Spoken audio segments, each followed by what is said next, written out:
আমি সুকান্ত মজুমদার বলছি। হ্যাঁ, নমস্কার। কি সমস্যা হচ্ছে? আপনি পরীক্ষা দিতে পারেননি না আজকে? না, আজকে আমার ফার্স্ট ইয়ারের ইংলিশ অনার্সের ছাত্রী আমি। তো আজকের দিনটা তো আমি যেতে পারলাম না, কোনো মতেই হলো না, যেহেতু অনেক দেরিতে যখন লাস্ট মুভমেন্ট বা দুপুর 2টোর দিকে আমার পরীক্ষা, দুপুর 1টার দিকে মহিলা মানে অফিসার গুলো আছে, তারা আমাকে এসে বলছে যে আমাকে কেন জানায়নি। আমরা কিন্তু ওদেরকে খোঁজাখুঁজি করছিলাম, বাবা বললো যে কোনো রকম কিছু পাওয়া যাচ্ছে না, তো কি করবি? বাবা বলছে আমি গাড়ি ভাড়া করি, নিয়ে আমি যাবো। কিন্তু গাড়ি ভাড়া যে করবো, আমাদের প্রোটেকশনটা কে নেবে? আমরা তো যেমন ফারাক্কার উপর দিই, আমাদের প্রোটেকশনটা কে নেবে? আমি তো বিশ্বাস করতে পারছি না আমাদের এখানকার পুলিশ বলতে, কারণ আমার একটা অবস্থা হয়ে আছে, কারণ লোকজন এত খেপে আছে আমার উপর, মানে এত ভুল ইনফরমেশনের জন্য। তো আমি ভাবছি যে আমি সোমবার দিন পরীক্ষা যাবো, কিন্তু তার জন্য আমার ভালো সিকিউরিটি গার্ড, মানে একদম ভালো কড়াকড়ি যাতে থাকে।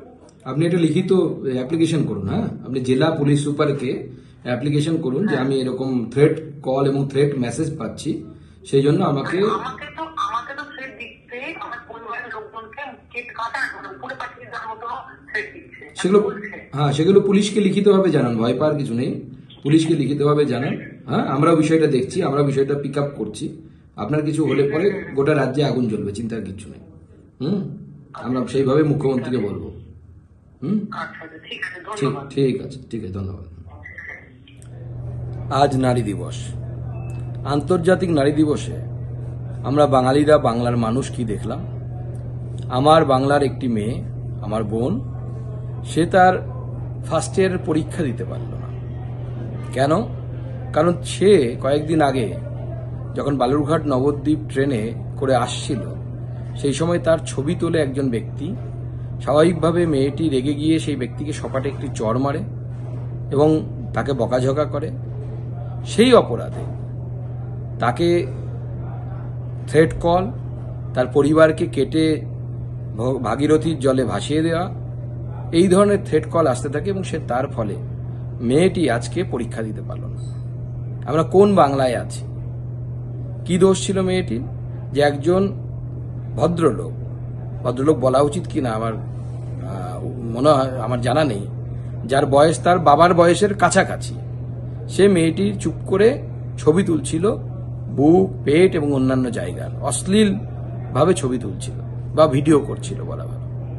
শুধুমাত্র যে অপরাধী সে মুসলিম বলে পুরো পশ্চিমবঙ্গের যে সাম্প্রদায়িক উগ্র মানসিকতার লোকেরা আছে তারা তার পাশে দাঁড়ালো এবং মেয়েটিকে ধমকানো, মেয়েটিকে থ্রেট কল দেয়া, মেয়েটির পরিবার শুদ্ধ শেষ করে দেওয়ার ধমকি এবং তার সাথে থ্রেট তাদের দেয়া হলো।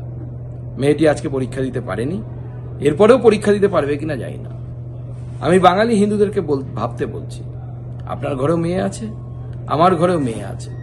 আজকে শুধুমাত্র একটি মেয়ের অন্যায়ের সাথে ঘটে যাওয়া অন্যায়ের প্রতিবাদ করার জন্য যদি মেয়েটি পরীক্ষা দিতে না পারে, আগামী দিনে আপনার মেয়ে যদি কোথাও ট্রেনে, বাসে, ট্রামে এই ধরনের অপরাধের সম্মুখীন হয় বা এই ধরনের অভিজ্ঞতার সম্মুখীন হয়, তারা প্রতিবাদ করতে পারবে তো?